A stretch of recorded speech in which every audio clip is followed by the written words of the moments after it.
All right. So basically what we're going to be doing tonight, so this is again is the Princeton Lean Agile Group, right? I think we're going to go with Princeton Agility as the title of the group. And our purpose is to build community, support, capability, and agile mindsets in our area by creating opportunities for connection, sharing knowledge, and leadership. So we in the groups we work with can better learn, adapt, honor our customers and workers, deliver value, and hopefully enjoy what we do. In terms of announcements, in the past, what I've done is like local area gatherings, but it doesn't make sense to do that right now. Everything is online, so there's no such thing as a local gathering anymore. Everything is national or international. But I can tell you that our next meeting will be a lean coffee session, and that will be on January 27th. So this is actually our last session for the year. Does anybody else have any announcements regarding events that they're involved with or engaged with that they want to talk about with this group? Ken, I guess I can just volunteer two general pieces of information, because I know typically there are some people that are looking for work. I don't know if that's the case now, but there's a couple groups in the area that could certainly help with that. I can make a note in the chat if you like, but the first one is called PSG of Mercer County. That's also the website.org. They were meeting at the Princeton Public Library. Now, of course, they're virtual. It's Fridays from basically 10 o'clock to noon. Good networking, a lot of good knowledge on different things, different skills for job hunting. Likewise, there's another group called the Great Careers Group. They're also tied to Meetup. They have a website and a LinkedIn group. The website's actually Philadelphia Great Careers Group, but they renamed it. They merged with BENG in May, and every day there's something going on. And then the third group is more IT related, called TPNG, the letters for Technology Professionals Networking Group. And it's been ranked by Philadelphia Business Journal as one of the top 5 or top 10 networking groups in the area. High success ratio of helping people land jobs. Again, some good networking tips and job seeking skills. Thank you. Awesome. Okay. Who else has announcements regarding upcoming events that they want to talk about?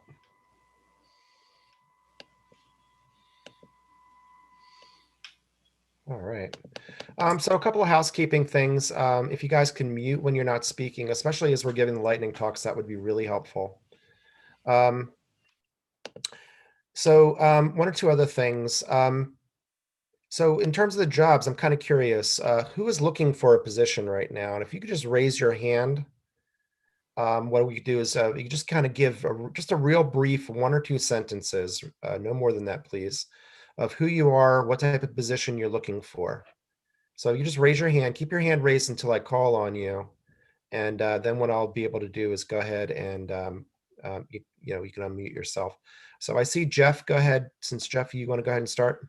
Hi guys, first time here. So again, Jeff Sheridan, IT solutions leader, background in application development, data management, project management, and business intelligence. Looking to focus really in the analytics and business intelligence space, functioning as either anywhere from a senior manager to a director role, leading the initiatives, leading the team on delivering insights, analytics.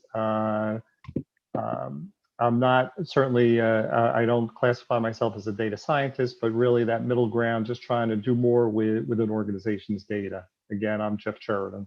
Okay, thanks, Jeff. All right, Marla, I think you had your hand raised. I did. Thanks, Ken. So Marla Fishman, and I have SAFe certifications as Agilist, Scrum Master, Product Owner, Product Manager, looking to leverage the training that I got through the certifications and project management experience from doing proposal management for over 13 years in a supply chain management company to a project management role. Again, Marla Fishman. And yeah, would ideally love to work in an agile space, but not required. Awesome. Okay, so again, if you have your hand raised, I'll call on you. Let me go ahead and see who else I see next. Is that it? Is there anybody else that is looking for an open position? Yeah, I myself am looking for my next gig. So Agile coach, basically a whole bunch of different certifications, SAFe, Scrum Alliance, I see Agile, all sorts of different things I do. Training, coaching, mentoring, facilitation is one of my core value propositions, and I believe in helping organizations with their growth. So, okay, so now that we got that out of the way, is there anybody here that is actually looking to fill a position? Have any recruiters on tonight? Okay. All right.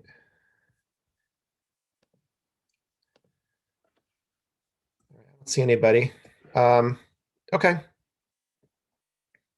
So the two positions that I'm aware of, and these came up in mid-November, I know Signature Consultants is trying to fill a release train engineer position in the Charlotte, North Carolina area, if you know anybody that might be interested. And I heard that Subaru is looking for a senior software engineer for the retailer portals, looking for basically Java, Oracle, browser-based, and backend custom systems, and they're out near Camden. Reach out to me if you want to learn more about that. What I did is I did post in our chat, and I'll post it again to make sure that everybody sees it. An invite for our Slack channel. So our Slack channel actually has a spot for you to either list jobs or mention that you are looking for a position. So I'll put that in Slack right now. That's how you get in. Just use that invite if you're not already in there. Okay, and then for our lightning talks tonight, we've got a total of 7 lightning talks. I think most of the speakers are here. And again, please, by the way, guys, don't forget to mute if you are not speaking.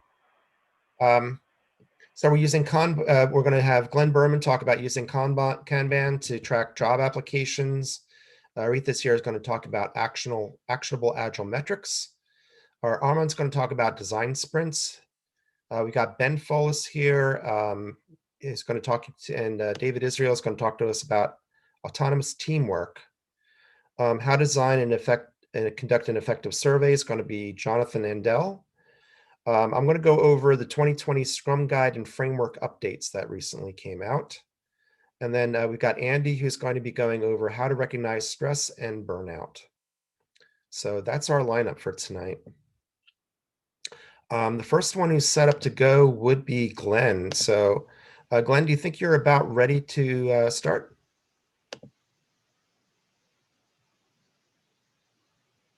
Don't forget to unmute yourself. Ken, before we get started, can I just? Oh yeah, sure.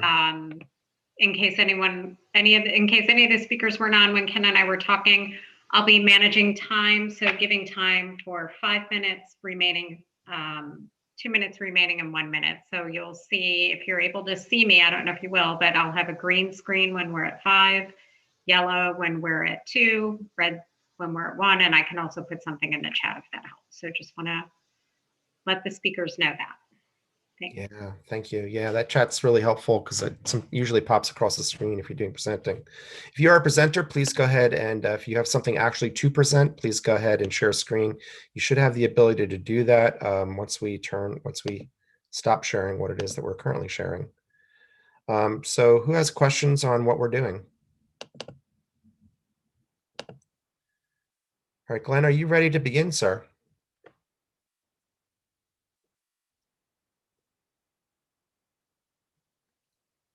Glenn, I can't hear you. There we go. I'm gonna experiment here because I'm using 2 screens, so I'm sure. Let's see if that'll work. There we go. So only need this for a little bit. Yeah, we are seeing your opening slide. We are seeing that. Great. So my name is Glenn Berman, Scrum product owner, IT business analyst. There's my contact information, LinkedIn information.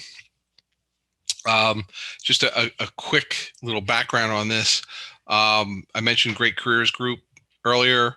Last summer, that's last year, was starting to get very active with the group. And in the fall, I was asked to develop basically given a couple different spreadsheets that were being used for job trackers. There were about 3 different spreadsheets. And since I was in the market for myself, I was using one on my own. So I took those, basically collated them, took the best of each, put them together into one, added a few other fields that I thought were necessary. I began to use it. We released it out to the group for use. And then as I began to use it, I started adding a few other little tweaks here and there. And I use it for quite some time, probably from October last year till somewhere, I'm going to say around May or June. And then I started really thinking about a few other things. And then something interesting happened. So part of the power of networking came to one of these lightning talks, which I'd been coming to for a while.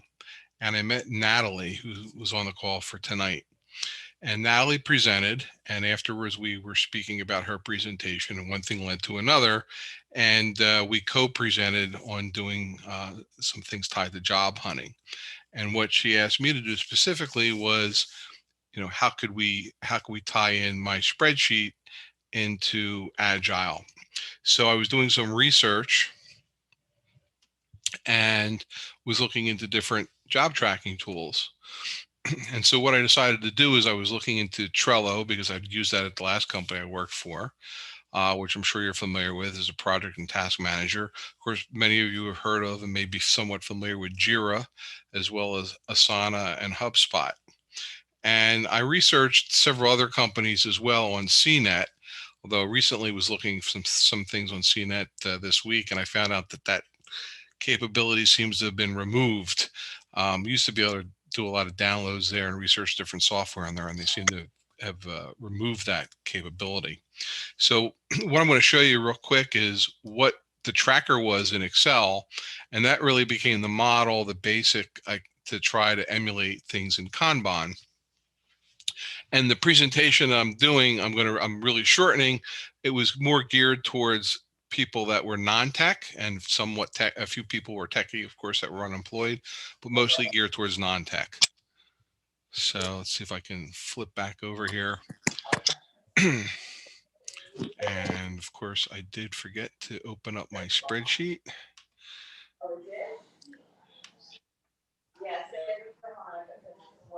And everything else opened up. Here we go. Okay, so real quick, the spreadsheet, I don't have to go over what that looks like, how to use the spreadsheet, of course, but we basically had, you can see the different columns up here, job opportunity, and it was using the numbers to track numbers.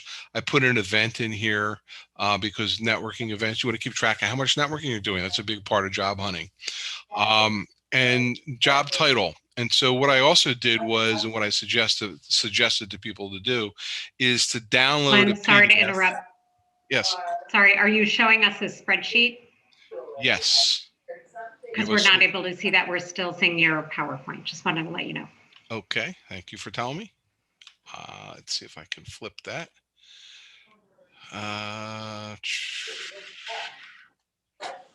Is that not letting me go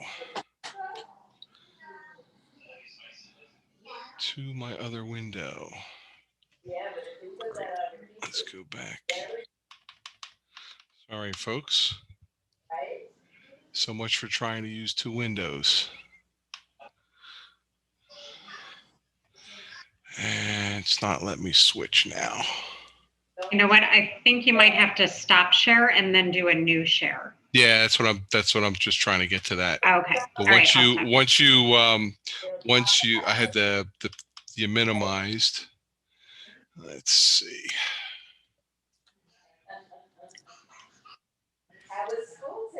There's that. It's not letting me stop. You still seeing the same screen? We're seeing the PowerPoint. We see why is it not the thumbnails on the side, and then so we're seeing the job application tracking tools slide. I'm sorry? I didn't hear the last part of what We're you said. seeing that. Oh no, that's okay. We're seeing the slide that Oh, I see it says now. There we go. job application tracking tools. There And we I so go. hate to do this, but I'm just 5 minutes. I like those pictures. All right. It looks like it's only going to let me do this a little bit. All right. So we're going to do it this way. So I had this job opportunity. I did the product owner, your title.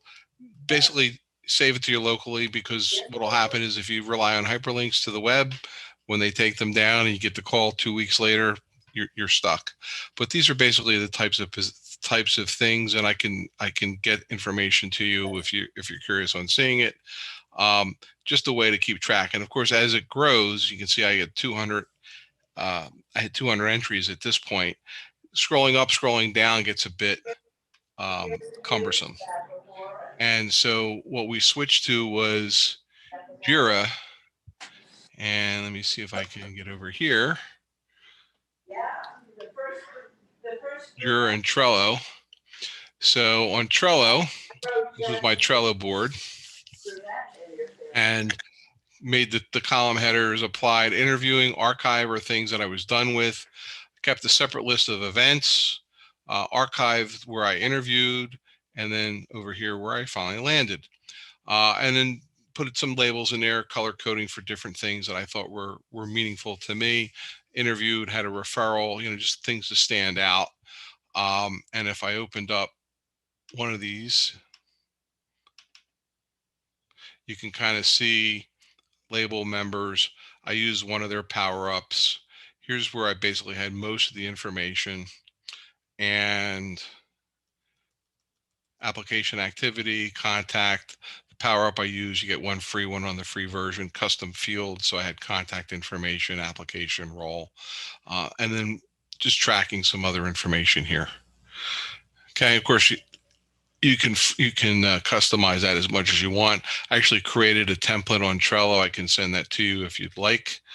Jira, we were similar. I didn't add all the extra columns on this one because I really was using Trello mostly myself.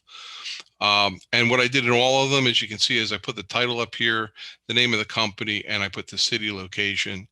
Basically had a description. In all of them, you're able to attach something here.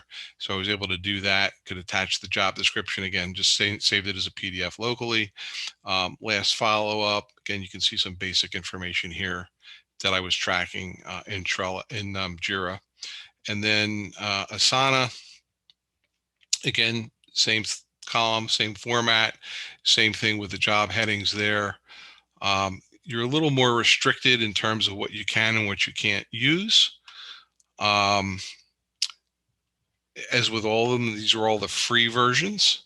So, feel free to experiment. I probably spent about an hour or two playing around with each of them to try to get them to what I thought would be useful. And I still navigated more to Trello, but again, that was personal preference. Again, you can link your email to here if you'd like. So it's a little bit of a CRM, but not much. If you're looking for CRM, you can go over here to Asana, or rather HubSpot. There's ways to tie that to your email. You can track tasks, meetings, that kind of thing. That way I'll follow up. Again, interviewing, applied and done. Again, just trying to, if you can take a quick look at one of these cards, if I minimize this over here, drag that down.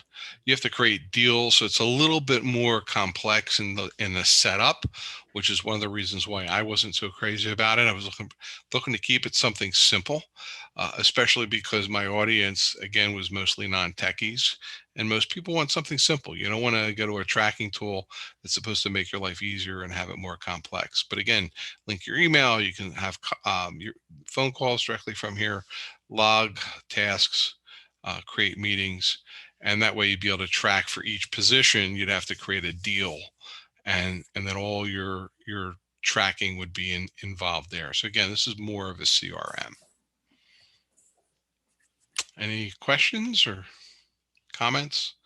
Sorry for the little technical challenge there.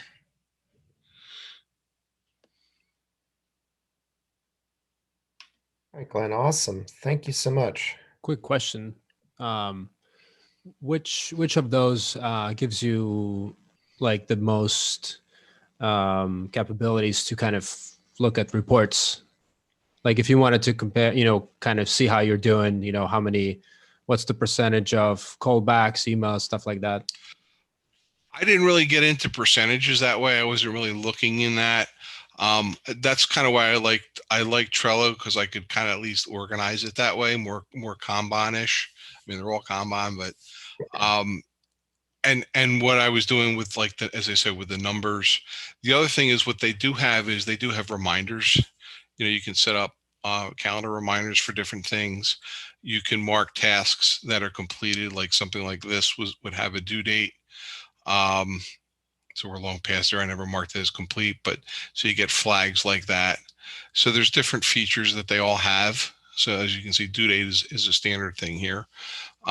Again, you're using the free versions. They all offer something different free versus what they offer in the paid versions. Awesome. Okay. So just an FYI, I should have said this a little bit earlier, but and great you guys are asking questions, because I think we're out of time, right, Marla, for that one?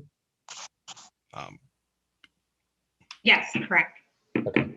Yeah, I mean, if we have time remaining, what we could do is answer questions here. But what we're going to do at the end of the night is we're going to have separate breakout rooms with each of the speakers that you folks are going to be able to go into if you want to have a deeper conversation regarding any of the topics. Right? This gives you an opportunity to, have deeper conversations if something catches your interest. Questions and speakers. All right, so the next person that should be up will be Haritha. Are you ready, Haritha? Yes. Awesome. Hi, good evening, everyone. Hi. I'm trying to share my screen. Can you see? Yes. Okay, great. Let me present it. All right. So my topic today is actionable agile metrics. And I know a couple of months ago, I think Chris did another one related to agile metrics. So I'm trying to not to overlap with what he did. I'll cover the other metrics. Again, my name is Haritha Pichala, and I'm an agile coach and a scrum master at a financial bank in the New York City. And I do coaching for the scrum teams, and we're going through agile transformation. So one of the things I've been working on as a coach is also coming up with metrics that make sense, right? So in terms of the metrics, again, why we were looking at metrics as we are going through transformation, changing the teams, more towards agile and scrum. And we want those metrics to be very simple to measure, so that we can look at what are some of these that will help us to have that continuous improvement for scrum teams, and bring awareness about any issues that we want to address as we set up these different teams and go through this transformation. And we want to also have access to these metrics easily, something that can be done easily either through the tools or other surveys, and something that is not a burden for new teams that we are standing up, right? So that was another key thing. And clear improvement goals relevant to you. Again, there is no one thing that fits everything or one that will apply to all of the companies or all of the organizations. So we looked at what really made sense to us initially as we transform so many teams, like 30, 40 teams to Agile. Although we do have successes at the team level for a handful of teams, we want to really spread that to other teams, right? So some of the metrics that we looked at to measure initially are customer satisfaction. The reason that this is being measured and also shared with other stakeholders other than the Scrum team is because ultimately, like, the reason that we want to go agile is to really for faster delivery and for really getting the business value to the customers quickly so they can use it. So we want to have a metric which can measure their satisfaction, right? At the end of every sprint with the deliverable that we're giving to the end users, we want to see how satisfied they are, how closely the team is moving towards the product goal. And the second one is more about, in terms of Scrum maturity, how the teams are doing sprint over sprint. That's another metric. And the team morale is more subjective, I would say. We just started looking into how to measure that. And that's something, again, not to be shared with everyone, but it's more for the team assessment. Some of these metrics are more for that are viewable by everybody else, like senior management and others, but some are more for the team's own improvement, like team maturity, team morale, or we want to just look at it internally, maybe by the Scrum Master, the product owner, to make sure the teams are happy ultimately and they're able to perform at their peak level. So I won't cover much about the sprint burn down, the velocity, and other metrics, which we typically do with all the tools and that are definitely helpful. I will go into more detail on the first three metrics. Okay, so the customer satisfaction, what we have is we've developed a simple survey at the end of every sprint, just few questions to ask the product owner and the end users as to how the sprint helped them to move towards the ultimate product goal. So with the new Scrum 2020 guide as well, the product goal is what is the ultimate goal for the team and how we are with every sprint moving towards that goal. And the quality of the deliverable that was delivered at the end of every sprint, end user participation. Of course, the product owner is very heavily involved and collaborating with the team, but we really want the end users who are really going to use that product feature to be able to provide that feedback. And that's one of the questions. And the stories accepted. How many user stories were actually completed, met the definition of done, and accepted by the PO? And the usability of the new features, whether these are incremental features that can be used or potentially shippable features, or are these like just some changes but not really delivering value to the customer.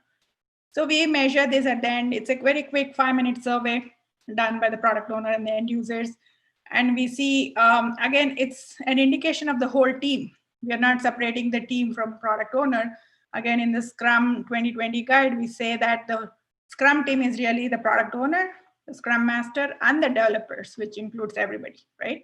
So this gives an indication of where, at the end of every sprint during retrospective, looking at these questions and responses, the team can look at how they can improve this. Okay. Haritha, what's the y-axis, please?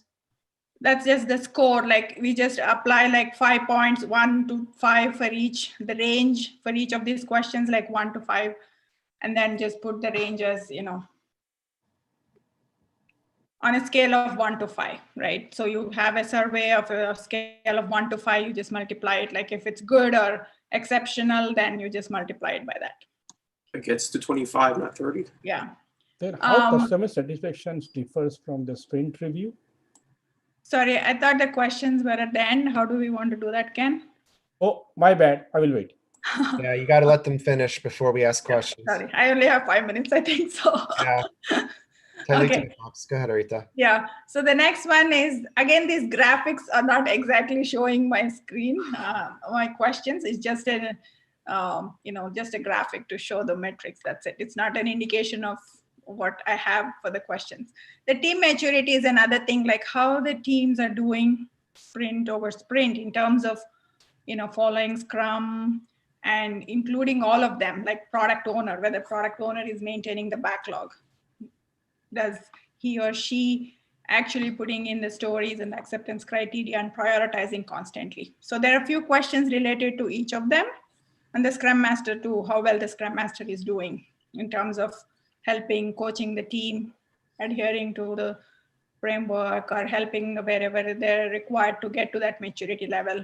And the team itself in terms of whether the team is dedicated and whether they are able to attend the events on time, bring themselves in terms of performing fully in terms of participating in the events and owning the backlog and owning the items they're doing, and the process itself in terms of how well they're able to, adhere to some of the events and the daily scrums and planning and everything, right? In terms of how, so we have questions related to each one, like a couple of questions for each. And again, it's not a big survey.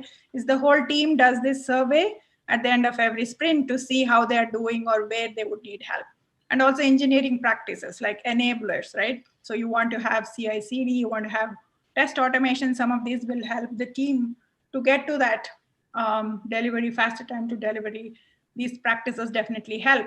And these are some of the places where we lack commitment from people outside to help the team to get to that level. So these, again, sprint over sprint, there could be changes. Sometimes, maybe the team members are out or they're taken away for something else, then the maturity goes up and down. It's not like constant, but our goal is, again, for the teams to get to that high performing level, right? So that's another indication of how you can measure and use that metric to help the teams to get to that high maturity level. The third one, which we just started looking at, is really the team morale. Again, it's very subjective. I found a tool on the internet, which I'm just trying out, but I wanted to put it out there. It's a cool tool, which is like general team morale, right? If you wanted to do a survey in the middle of a sprint, you could do that. Like, it's a general thing, not related to Scrum or anything, but it at least gives a sense of how the team members are feeling being part of the team. And what it gives is a chart like this, how you are feeling, how the whole team is feeling in terms of the morale.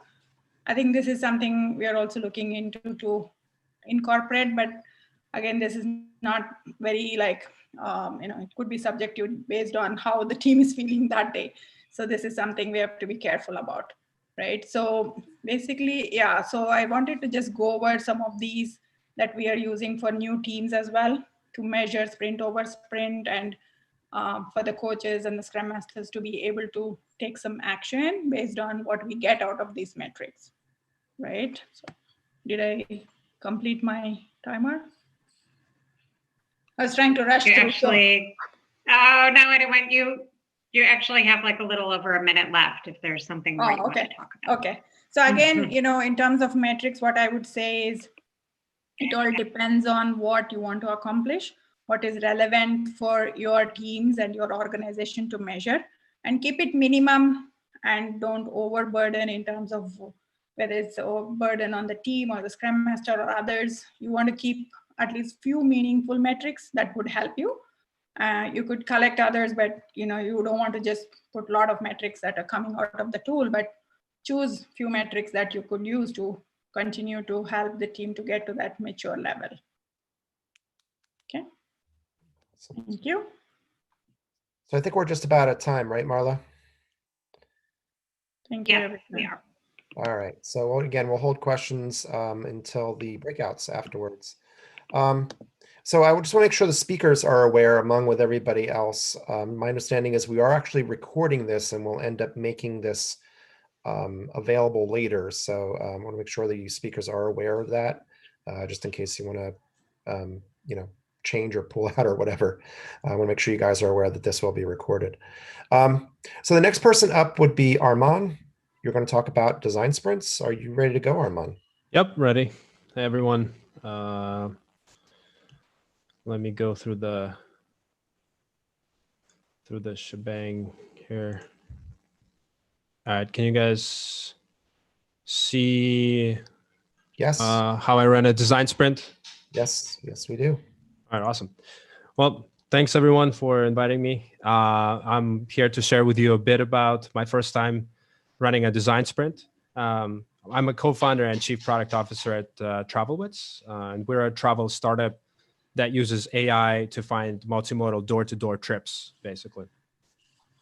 Now, as COVID-19 hit, my travel startup was in the midst of a joint project with a strategic partner. Like everyone else on the planet, basically, we realized that we needed to adapt to the new situation. And we decided to, venture out with a new product. So as a product manager myself, I was facing a question, how do we do this right? So I ended up doing a little bit of fear setting. And I, imagined a bunch of different situations why we would fail the project. And, basically I came to a conclusion that we needed to kick off the product by getting on the same page with, the whole team, the partners, and validating user challenges, business challenges, possible solutions before we, write a single line of code or, design anything. And that's when I realized that actually something I read about recently can potentially help being, design sprint, basically. So, the idea of the design sprint is to go from a high-level challenge statement to a testable solution within a matter of a few days, usually 5. We did a 3-day version. On Monday, you start by focusing on understanding the user journey, then the problem space, and the team decides what specific challenges the team wants to focus on. Then on Tuesday, the team takes those challenges, spends some time on actually sketching the solutions with pencil and paper.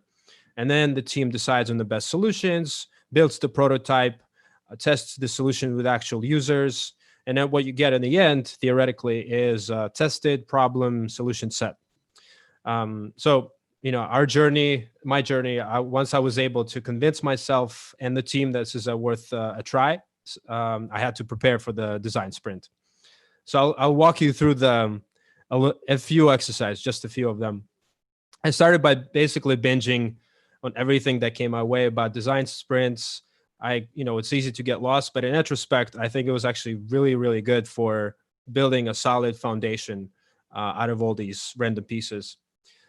So I started thinking through the process beginning to end, and then following those resources, I binged to get something in place, starting with, I set up a virtual whiteboard, looked through, started setting up the exercises, did dry runs many, many times, iterated, and then, using what we already knew about the customers, the problem, I pre-filled some of those exercises. So I'm just going to focus on a few of them. So, the day one, as usual, the initial conference call rituals. Then I gave everyone a quick overview, and we started. The first exercise that we started with is called the map. So it's a diagram that basically describes the end-to-end user experience or experience of main actors involved in the process and the desired end state. So, for example, here it's begin therapy. And then I drew the map actually beforehand, before the design sprint, using the information we've collected about the problem space. And then during the meeting, we went over the map to make sure we were all on the same page. And then we chose a specific area to focus on for the design sprint. Now, day one, I then went over all the key findings from what we've learned about the problem space before the design sprint, key challenges of users, important details of the user flow, and much more than that. And basically, then we gave the opportunity for everyone in the room to ask questions to the experts in the room to find out more or to clarify assumptions. And this is really important to have the right people in the room for this that can actually answer those questions and talk about the topic. So at this step, it's really easy for the whole process to actually go off the rails if you're being too idealistic or high level or make incorrect assumptions. So this is really important. So during the time that the experts in the room shared their insights, answered questions, everyone in the room wrote down notes in a particular form. So it's called how might we. So if an expert says, let's say 80% of users are frustrated with planning group trips, then a participant might write down a note saying, how might we make planning group trips more effective or efficient on the sticky note? Then what we did is we voted for the best how might we notes, and then those moved on to the next stage in the pipeline.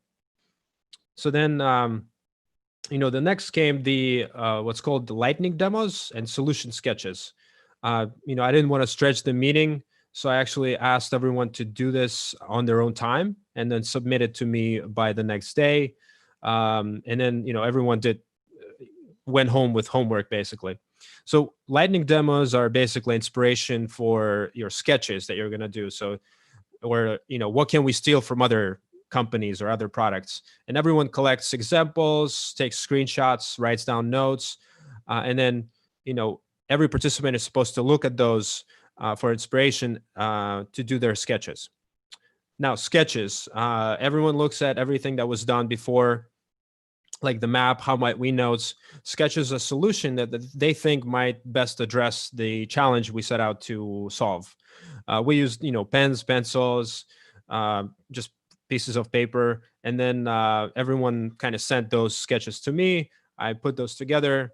Some were elaborate, like this one, Not other ones were just like words on paper. It was kind of interesting.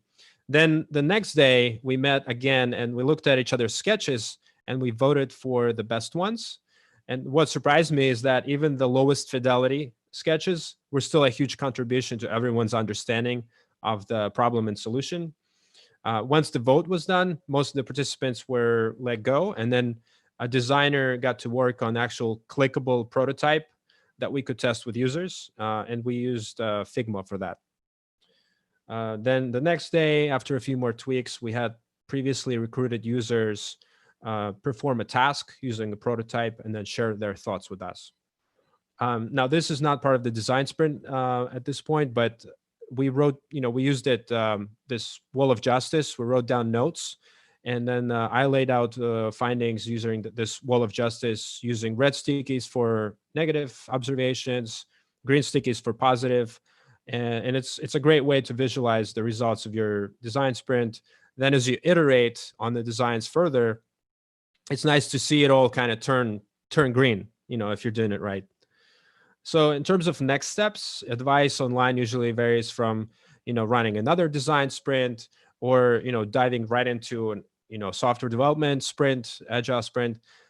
Personally, we took a few more weeks to iterate and validate the prototype before starting the development sprint because we wanted to get it right. So, it was fun, lots of momentum, and it took us from basically nothing to, 3 days, a solution in 3 days. For those who want to do something like this, make sure you do lots of, walkthroughs, dry runs on your own, thinking through what can go wrong, and then tweaking it after. And during the design sprint, I kept tweaking the schedule because we kept running over. And the most important is pretend like you know what you're doing. So that really helped me. These were my main resources. Check those out if you're interested. And then, yeah, that's it. Thank you. Questions?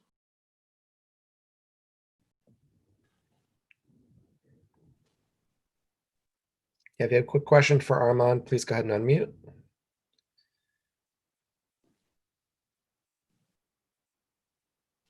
Hey, Arman, this is Mike.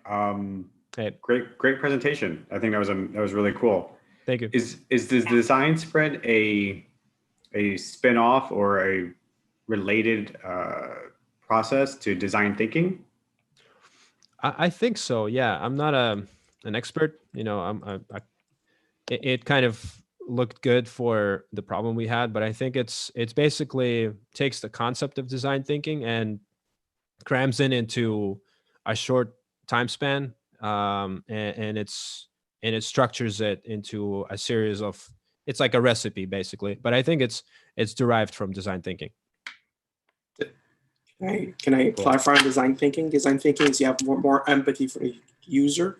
You identify your user, your personas, and you have a series of interview with them. And out of those interviews, that's when you build the product. The design sprints is you have a product in mind and you have to try to design it within a few days. The other way is you don't know what the product is. You make a series of interviews and you see what the biggest problem is and solve that big problem by building the product. Right, and I want to add to that also is that you want to do a lot of that, interviews and things like that, gather as much knowledge as possible right before you start design sprint. So those go hand in hand. Okay. So yeah, we're at time. Thank you. Thank you. Yeah. All right. So next up, I guess we've got Ben Follis. I think you're the one that's going to be speaking, right? With Dave Israel supporting you. Yeah.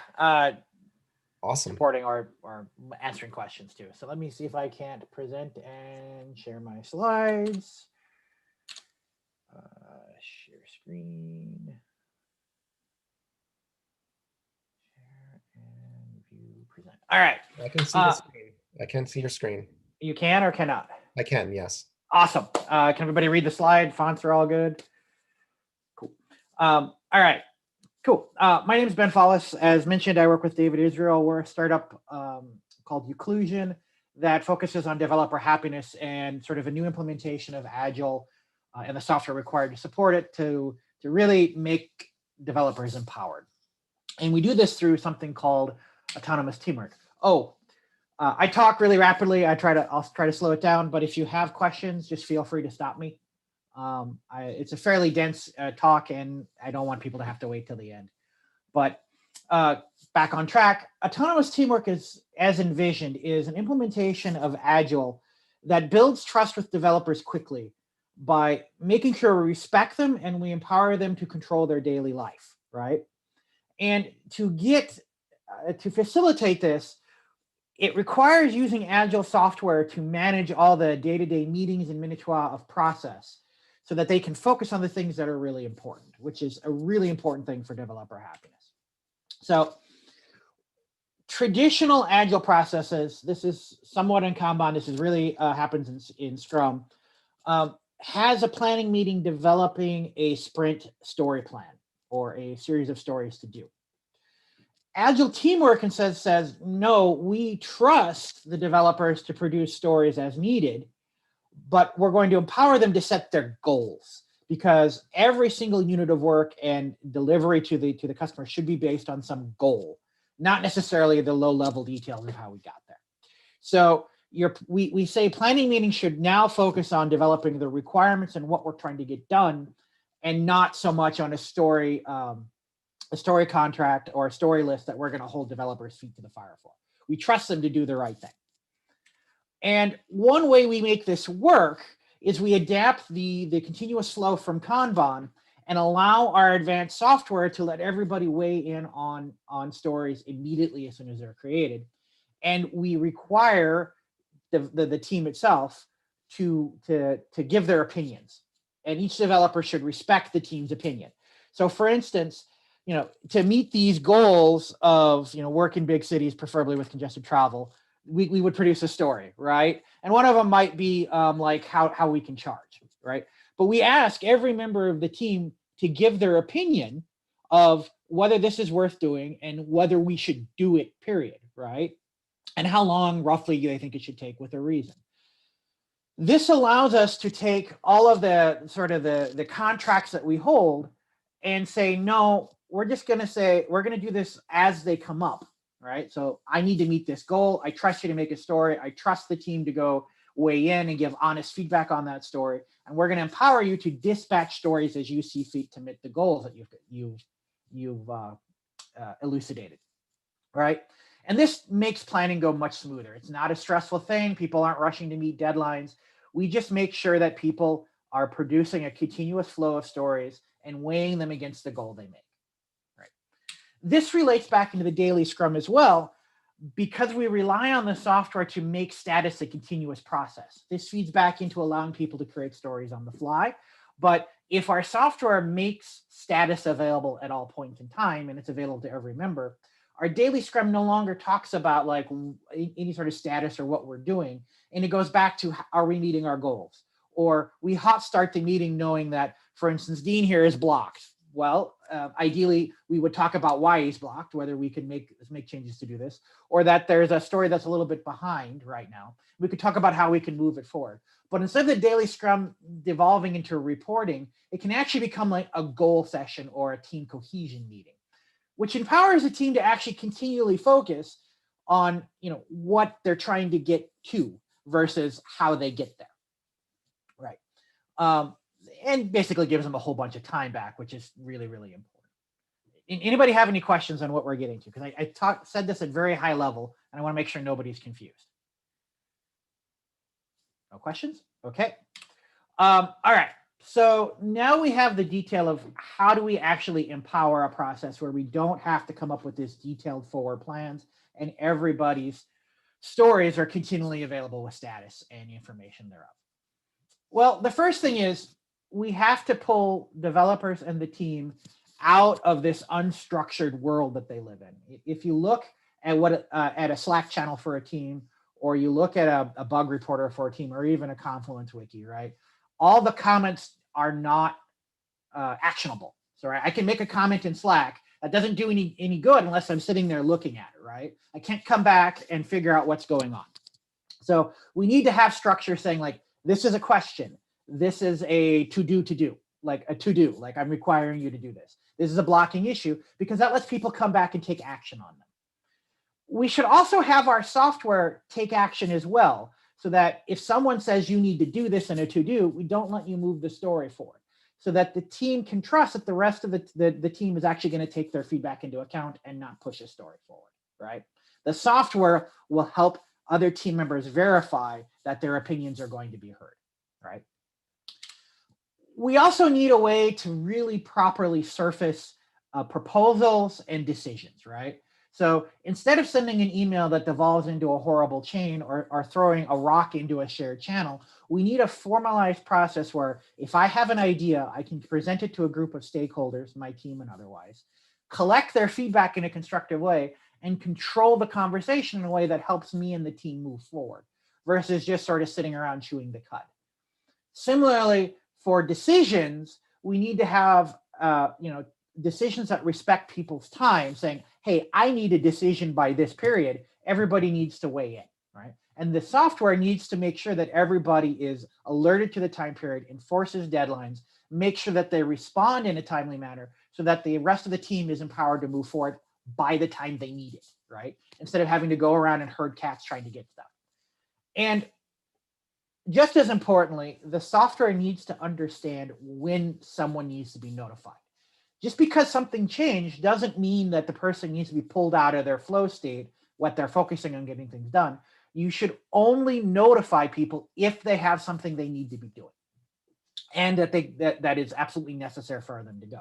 So these things are what power a workflow, allowing us to automate and have our process move forward, but not managing people on a day-to-day basis, right? We're more guiding and empowering them to set their goals versus saying like, you need to get this stuff done, versus saying like, the team has committed to this.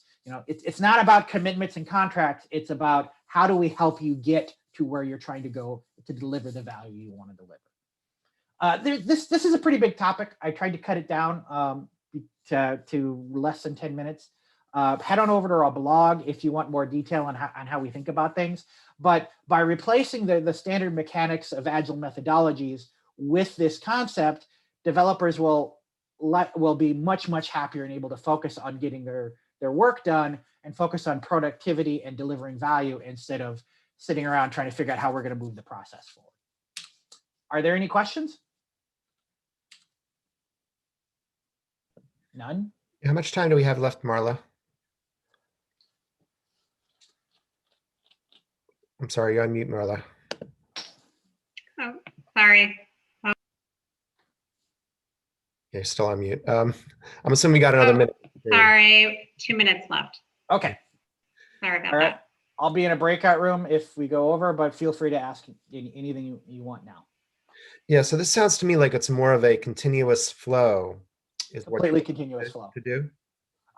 Yes, because it took a little bit from Kanban, and Kanban itself recognizes that stories don't exactly exist in these neat little time boxes we're supposed to putting them in, right? They come up, they're in a state that can be operated on. They might transition to states throughout that, right? And the lifetime of the actual work product is very fluid.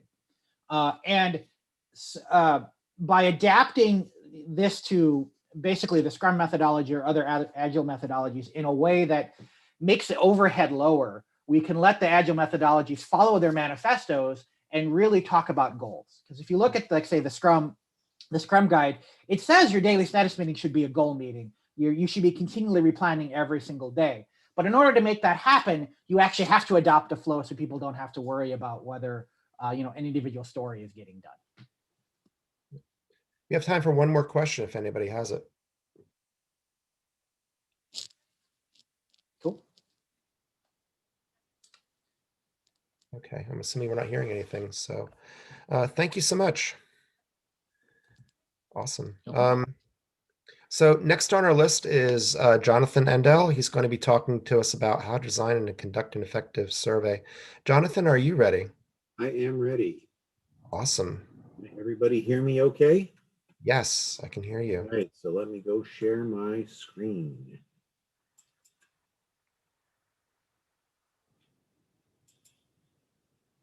Okay, can you Can you see my little slide deck here? We're seeing it in design mode, yes. Yeah, I'm waiting for it to come up. There we go. Okay. There we go. All right. So a little bit of. I don't know if that matters to you or not, but we are seeing presenter view. Okay, is this good now or? Yeah, we're seeing presenter view, but if you're okay with it, I'm okay with it. It's supposed to be slide view. It's all good. You know what? I think I'll just leave it with this view here, if that's okay with you. Whatever you'd like, sir. All right. So departing a little bit from the talks on Agile and stuff like that, we're talking about how do you design and analyze a survey. Clearly, that's a very deep and broad topic, so I'm going to be covering it at about the 100,000-foot level, but I think the basic principles and stuff are probably something useful. So ideally, a survey will focus on what the respondents are interested in as opposed to what we think we're interested in. I'm reminded of an anecdote years ago when I was at Disney when my kids were very little, and the survey asked questions like, were the curtains clean? But they didn't ask anything about, was I disappointed that they gave me bad instructions and had to pay for a taxi after the bus left without me? And they didn't give me any way of saying that the housekeeping came right in the middle of the kids' naps, even though they promised they'd be long gone. So we need to make sure that if we're going to do a survey, we are tapping into what actually the respondents care about. And then we need to prioritize the opportunities as they perceive them. And ultimately, we're looking to say, what can we do as an organization to identify decisions so that we can meet their needs, so we can be more competitive, so we can be more successful. It keeps us from having to do rework. It keeps us from delivering something that's not to their satisfaction. It helps us build market share. You know, there's a lot of very capitalistic reasons why we want to do all of these things. And a lot of the errors are avoidable.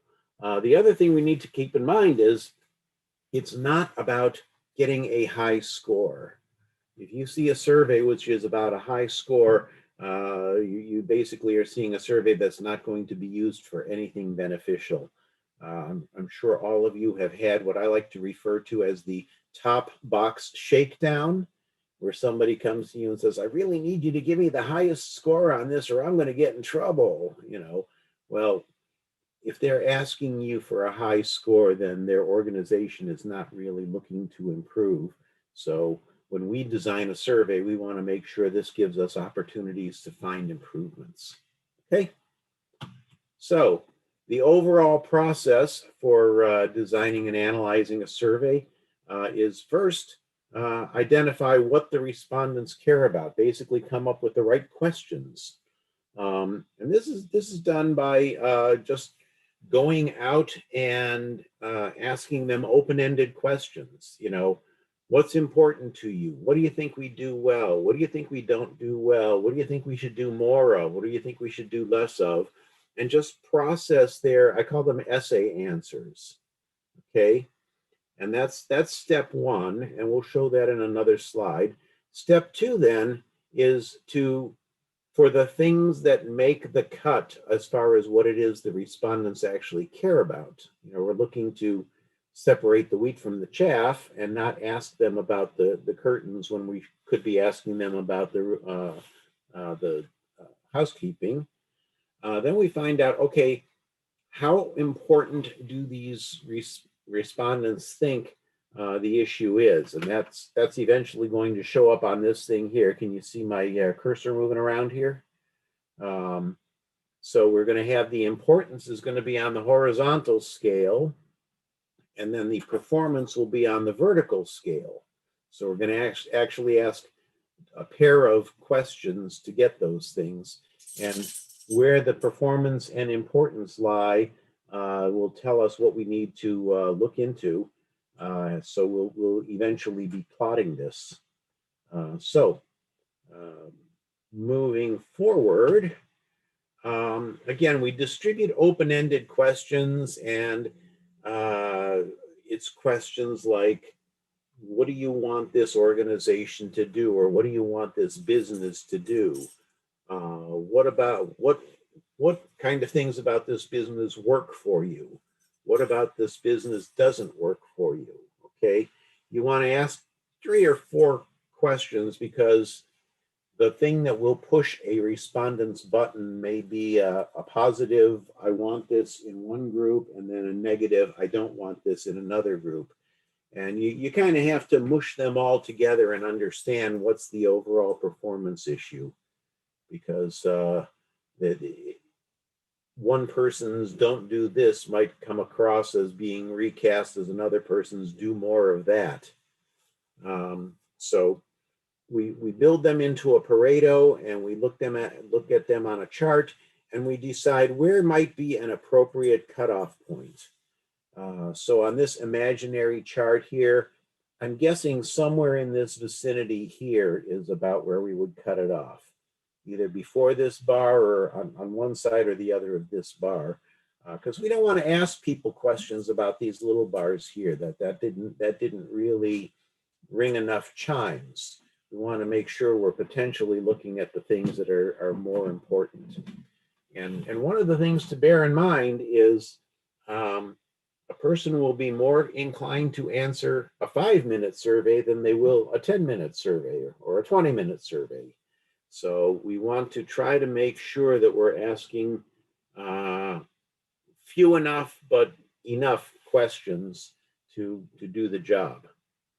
And so once we've got those open-ended questions, then we turn them into, again, the 2 importance scales. So here's the stuff that I consider to be important. So a scale of 1 to 9. So a 1 would be, this is not important at all to me. A 9 would mean this is one of the most important things of the whole organization. And then same with performance. So 1 means you're really messing it up, and 9 means you're knocking it out of the park. And I do recommend a scale of 1 to 9. The people who do this for a living say you get enough of what we call the shades of gray so that most of the respondents feel comfortable. And if you notice, 1 to 9 scale, 1 to 4 is all on the downside, and 5 to 9 is all on the upside. It decreases the likelihood of someone taking a smack dab middle of the road. It kind of forces them to be on one side of the fence or the other. So it's a beneficial thing. And then you basically gather up all the scores. And here's an example of 2 responses. And if Funbi and Natalie happen to recognize the appearance of these charts, it's because it's taken from the stuff we did for the PSG of Central New Jersey. I'm not saying what question it was or stuff like that, but these were some of the answers we have. And what you see is in each of these corners, we made it so that you could see how many data points were in each corner. So you can see this smaller oval. There were a lot of answers that said both high importance and high performance. Excuse me. And so that was a big cluster. And this red dot is where the averages were. But what's important is the oval is kind of on the small side. So that suggests that there is a little bit more consensus compared to this next question down here. The big wide oval means there were answers all over the map. Excuse me, this is a heck of a time to get dry mouth. So what you then can do is take all of these little red dots here and place them on this chart. And let's look at the chart now for a minute. If it's high importance, but you're not performing well, boom, that says this is an area where we really need to make some improvement in our performance. This is of importance to our stakeholders, but we're really not doing it well. Okay. Anything that's on the low importance, is an opportunity to reconsider, should we even be doing it? And especially if it's low importance and low performance, maybe we shouldn't be bothering to do it. But even if we're doing it well, but nobody cares about it, that's not necessarily something that we really want to put a lot of resources into it. You know, that's what I call a lot of effort into so what. And then finally, if it's important and we're doing really well, when we advertise our services or talk about what we do, this is an opportunity to brag. So all four of these quadrants are potentially informative. Really, the one that tells us, hey, we need to work on something is definitely this quadrant if it's high performance, high importance, and low performance. So, you know, this is, I'm showing you the outcomes at a high level. I think you can see it. It takes a little bit of time. It takes a little bit of babysitting. You got to send out the surveys and you got to get them back and you got to crunch the numbers and stuff. But in terms of the overall concept of where you're taking it, I think this is kind of potentially useful. And then here's a couple of other considerations that we've learned. Even when you've asked on the 1 to 9 scales, always give them one more chance to add comments. The comments can sometimes be even more beneficial than the number scales. Hey, Jonathan, by the way, we are at time right now. Oh, I'm sorry. Yeah. All right. I will leave this to you and see, and these slides will be available. I did not see the thing there, so thank you very much. I will stop sharing. Thank you so much, Jonathan. Really appreciate it. This also reminds me of something I want to say to the rest of the group. We intend to be sending a survey. So we've got a community organizers group now. And one of the things that we're going to be working on is actually sending out a survey to you folks soon to try to gather information from you about the types of things that you're looking for. So I just want to give you a heads up that that is coming. Okay, so next up, I believe, is me. I basically will talk to you folks about the latest upgrade to Scrum. So let me go ahead and get my screen going here. Let's see whether or not, where to go. There we go. All right, hopefully, come on. There we go. All right.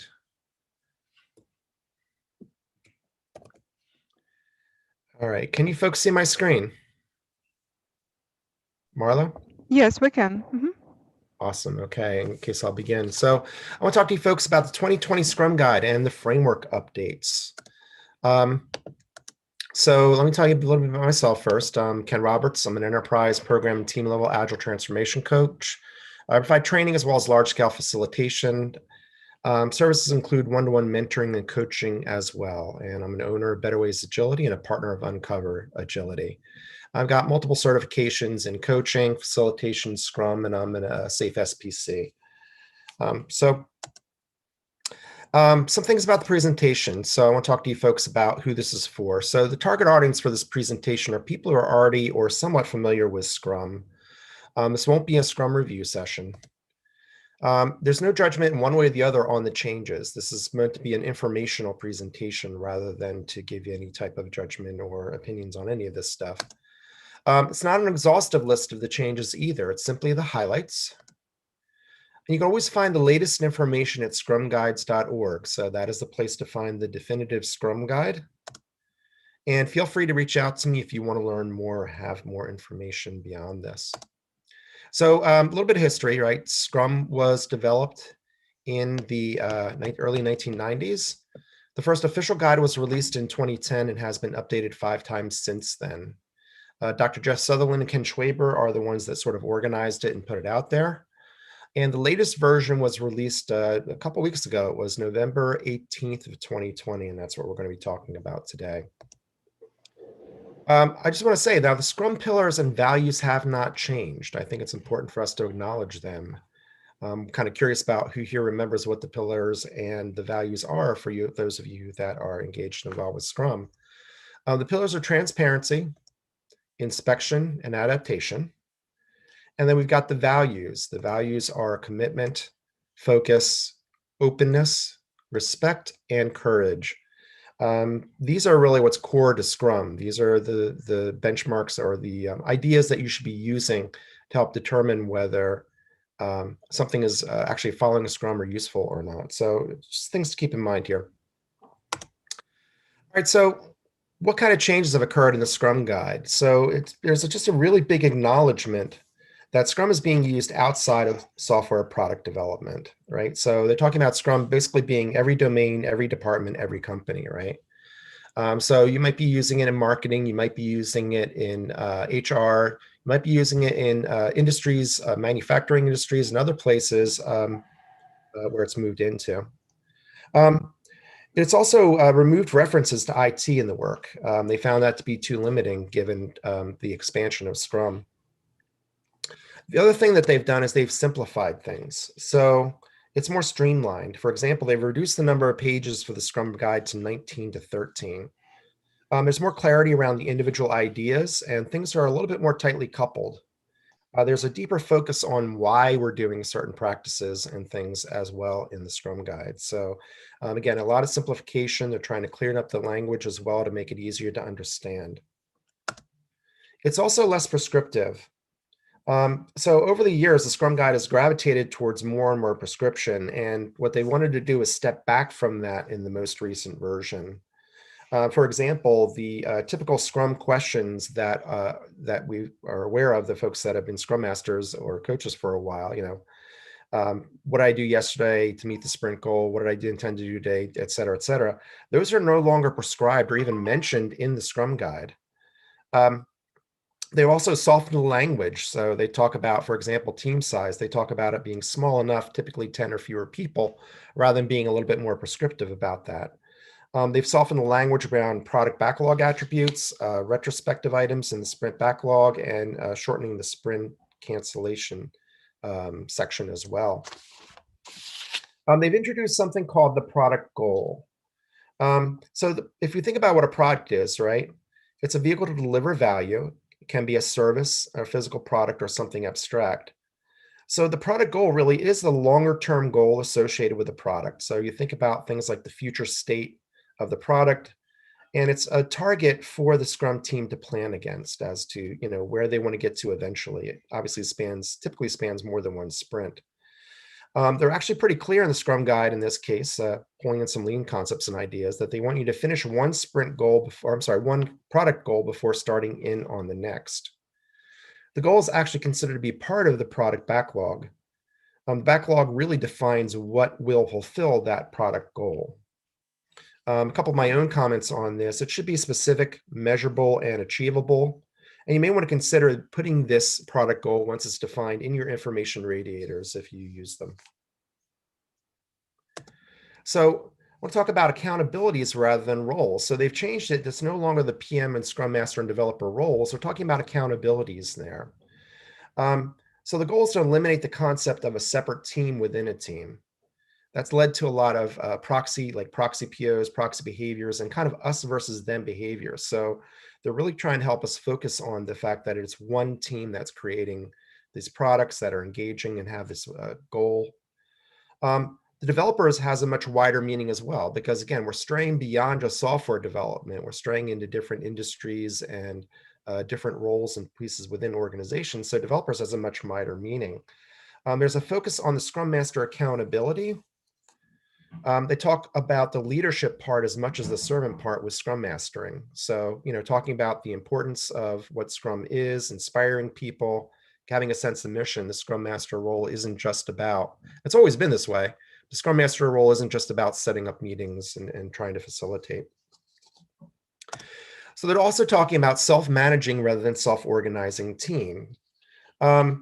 So basically what they talked about in the past with self-organization is the teams choose the who and how to do the work. There's more of a focus now on the Scrum team in the 2020 version, and they're talking about structured and empowered by the organization to manage, their own work. So along with this,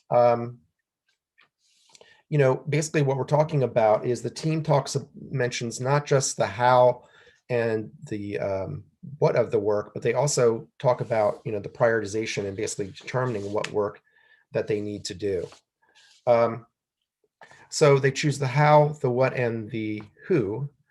They're self-managed, of course, but the ultimate goal, of course, is to follow and try to follow through with that product goal. We also talk about the commitment. So the previous Scrum guides talked about the sprint goal and definition of done without really kind of giving them an identity of their own as to what they really are. So what they've done is they've talked now about commitments. And in this case, the commitment are things like the definition of done, the sprint goal, and we also talk about the product goal, right? Those are all commitments, and they all tie back to the artifacts that we talk about in Scrum. So for example, the product backlog is the artifact, and the product goal is the commitment associated with that. The sprint backlog is the things that are going to get done during the sprint, and the sprint that contains part of it. The sprint goal is associated with that, right? And by the way, when we talk about the product backlog, the sprint backlog, keep in mind that the sprint goal is actually part of the sprint backlog. Product goal is part of the product backlog. Definition of done is another example of a commitment, and that is tied to your product increment or what it is that you're actually working on. So what they basically are saying is once a product, or once you have a story or a goal where your definition of done has been met, that then becomes a product increment. And these are really associated with providing transparency and focus against which progress associated with each one of the artifacts is measured. In planning, they've talked about basically more of an emphasis on not just the what and the how we're doing the work, but on why. So they've explicitly called out that the first topic in the sprint planning is why is this sprint valuable? So it's a conversation from the product owner with the team to talk about that. Something I've always recommended, discussing why with the team is critically important, and it also helps them to align on the sprint goal that they want to meet. Other things associated with this, they do talk about one team being focused on one product. More than one team, if you've got them focused on one product, they do share the product goal, backlog, and the PO. And just want to kind of provide this quote as something like a thinking point, right? So Scrum is built upon the collective intelligence of the people using it rather than providing people with detailed instructions. The rules of the Scrum guide and their relationships. The rules of the Scrum guide their relationships and interactions. And that's a direct quote out of the 2020 version of the Scrum guide. So again, I'm Ken Roberts, Better Ways Agility. There's some of my contact information. And I think I'm done. I don't know, Marla, how much time do I have left? 36 seconds. Woohoo! All right, nailed that one. Okay, we have one more presentation tonight. And I've actually heard part of this previously. I was lucky enough to hear part of it before. So Andy, you're going to talk to us about how to recognize stress and burnout. Are you ready to go, sir? Are you there, Andy? Mute myself. I'm here. Sorry. Thank you. Awesome. Usually it's an hour and a half presentation at the TO mentoring program that we have. We usually have 4 groups, and this is one of them. The way we start this session is someone who has experienced burnout would talk about their experience. And we have about 6 listeners. These 6 listeners have very specific cards that they have to follow through. They're very specific filters. So novelty, unpredictability, threat to the ego, and sense of control. So the first 4, if you Google stress go nuts, NUTS, they're actually called stressors. Stressors are one of the 4 factors that could cause you stress. It could be some of them, it could be all 4 of them. It's rare, but it does happen. Novelty is something that's new, that you've never done before. Unpredictable is, well, unpredictable.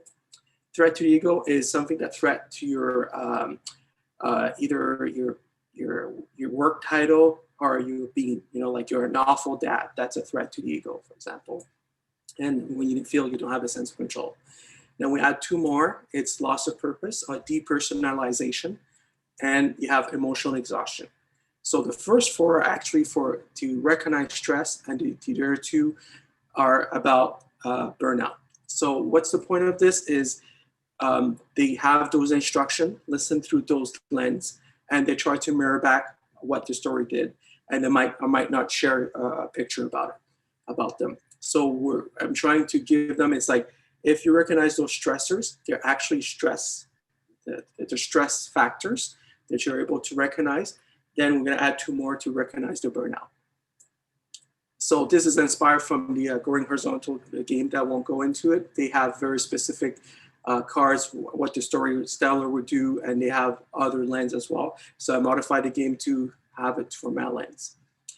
The definition of burnout. Burnout basically is a prolonged stress. If you have experienced a lot of stress, eventually you could get into the burnout mode.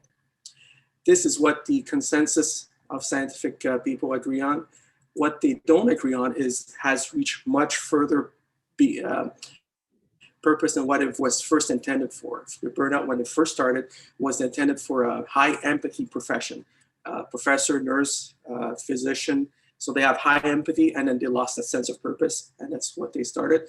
And now we changed a lot about it, about stress and burnout. Burnout starts in the brain, goes into the body, gives you strength. There's stories of a mother lifting a car, which is in total stress to help her child. So it gives you the oxygen in your body, the strength in it, and then you could do things that you would not normally do. So we say fight or flight, that's exactly it. The big change in the measurement of stress is how they measure it. We know that you're able to measure through hair, right? We could take a hair sample and know if you're 3 weeks ago, if you were stressed or not in your hair sample. They also do with blood, but now it's the saliva. So they could stress someone in the lab. So then you can't see who's the work is mostly mentioned here. It's the only profession where she gets to stress someone and have fun with it. So she would stress someone, measure the saliva, and try to understand it. There's a mindset about stress. Some people believe that stress is beneficial for them, others are not beneficial to them. We know that high performance athletes are able to cope with stress, but what's different with them also is when you ask them, it's like you did a competition, what happens the next day? They stop. As compared to us office workers, we're stressed and we keep on being on stress every day. And that's when you go in a very, what we call the stress zone, the red zone, and that's when you can't cope anymore. Men and women are different. I used to run this survey. It's like who produce more stress hormones, men and women, and it comes out that men are produce more stress hormones. Men and women are different. Men have to do with anything related with their ego, success or failure. So if you do a test to them in the lab, if it's related to success and failure, they produce more stress hormones. Women is more social acceptance, comparative to other people, if they're accepted or not. That brought to the DISC model. Shelley Taylor, she believed that men use the fight or flight and women have to 10 and befriend. It's a model that started and they tried to test it out. I'll skip this. I'll cover it a bit quickly. It's a brain teaser actually, but they're actually real life lab test results that they have. When a husband is in the lab and his wife's next to him and she supports him, his stress level goes down. When the wife has been stressed and the husband's there, her stress goes up. So I say, okay, so husband and wife has a factor. Well, what if you put stranger? What if you put a female stranger and a man? For the male, stress goes down, but male, stress goes up. So basically what we're saying is for the presence of a woman de-stress the situation, but the presence of men actually stress them out. So I'll skip that part. Let me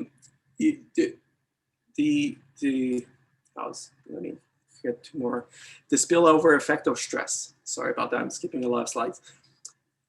When they measure the stress level of a parent and then the impact on the child, it does have a great impact. So during COVID situation, for example, we believe there are children are stressed, but actually it's not the children who are stressed, it's more the parents who are stressed. So yeah, when you have stressful parents, it propagates to the children now. It's the same with teachers and students. They were able to measure that. And they're also able to measure in the lab your closeness relationship with someone else. The closer you are, just by observing someone, you're under stress as much as they are. So in terms of coaching one-on-one, what I do with this board is I draw the 4 acronyms and UTS. When you have a coachee and they say, I'm under stress, it's like, okay, tell me the symptoms that you have. You know, is it something that's new, unpredictable, something that threatens your ego, or you have no control over? So they're gonna write down the symptoms. So the point of this, of Serenity Pen's work, is like, cut them down into those 4 factors so that they understand these are the factors that are stressors to you, and be able to identify them. Once you already have 50% of the problem, once you identify them right. Then we build a plan. It could be plan B up to plan C, for example, but you most likely 90% of the time not execute them. But just the fact that you have a plan in your head, it actually de-stresses you because you have a sense of control of what's going on. Besides that, you have anything that has to related to breathing, laughing, singing, you know, dancing, moving, exercising. That helps the stress as well. Then comes the notion of stress starts in the brain, sends the signals to the glands, and it comes back to the brain. There's a big difference between acute stress, that's when you feel stressed once in a while, and chronic stress. What happens when you have chronic stress and keeps going on and on over, your brain has 2 responses. Either have a burnout depression, where you cannot cope with it anymore, or you cannot cope, or you can have anxiety, the fear of having fear. So these are the symptoms of burnout, the 12 signs, and they also have this 12 stage of burnout. I'm sorry, I'm going really quick. How much do I have time? How much time do I have? Oh, 5 minutes, sorry. You have, you're coming up on 2. Cool, all right.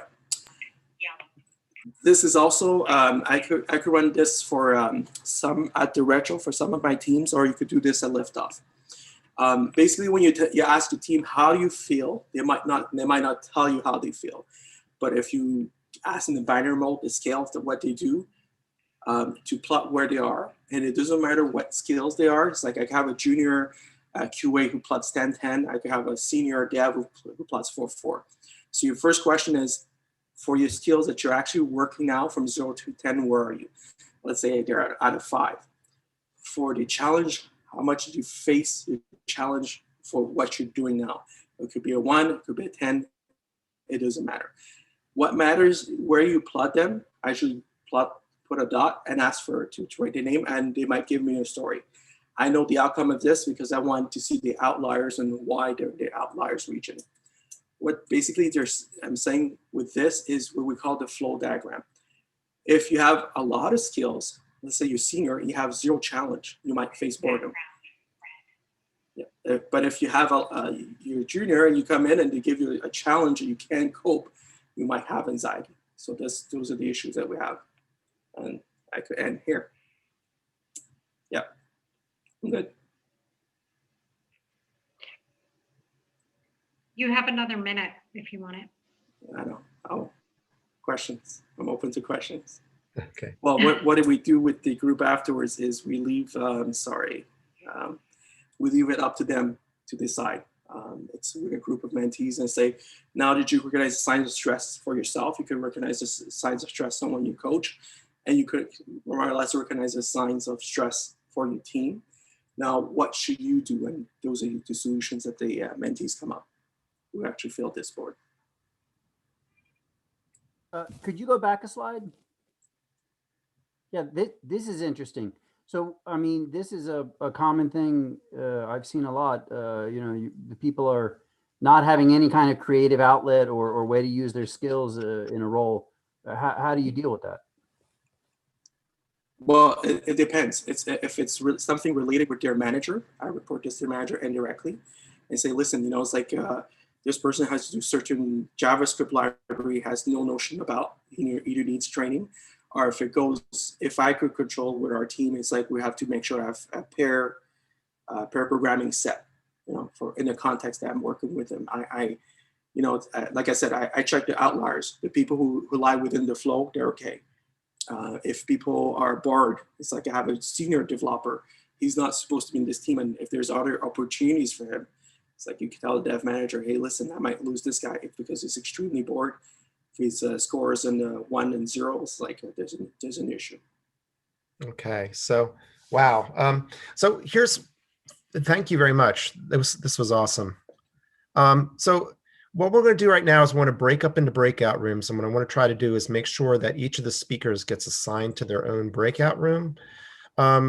What should be possible with the folks that are listening in, you should be able to go to the room that you want. And what I've done is I've named the rooms based upon each speaker, or I'm sorry, each topic. So that way you know which room to go to. So this gives you an opportunity to answer any, or have any questions answered, or have a conversation if you want about that. We're probably going to allocate about 6 or 7 minutes. I'm going to play it by ear. For the folks that are going to the Scrum Guide and Framework Update, that's me. I'm going to be a little bit delayed because some folks are going to be able to assign themselves to rooms. There's some folks going to need my help. But if you folks want to go ahead and go into rooms, that would be great. I'm going to open the rooms about 30 seconds from now. But wow, what great speakers and what great topics, right? Using Kanban to track job applications by Glenn, Actionable Agile Metrics, Haritha, Arman's with design sprints. Autonomous teamwork was Ben who gave us the presentation. Designing Conducting Effective Survey by Jonathon. I gave you the Scrum Guide and Framework Updates, and we just had Andy talk about stress and burnout. So